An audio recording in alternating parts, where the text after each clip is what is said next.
Humingi po ng paumanhin si Senador Juan Miguel Zubiri sa pagbanggit sa Senado kahapon ng pangalan ng yumaang TV host na si Lourdes Carvajal o mas kilala bilang Inday Badiday. Nangyari po yan sa gitna ng pagbatikos ni Zubiri bilang chismis lamang ang ipinalabas ni Senadora Amy Marcos sa kanyang privileged speech.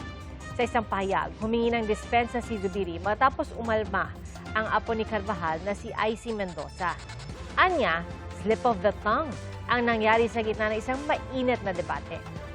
Nirerespeto raw ni Zubiri si Inday Badiday, sabay sabing tama si Icy na hindi dapat madamay ang kanyang lola sa usaping politika. Tinanggap naman ni Mendoza ang paghingi ng paumanhin ni Zubiri. Anya, naiintindihan nila ang pinanggagalingan ni Zubiri at alam nilang wala naman siyang masamang intensyon.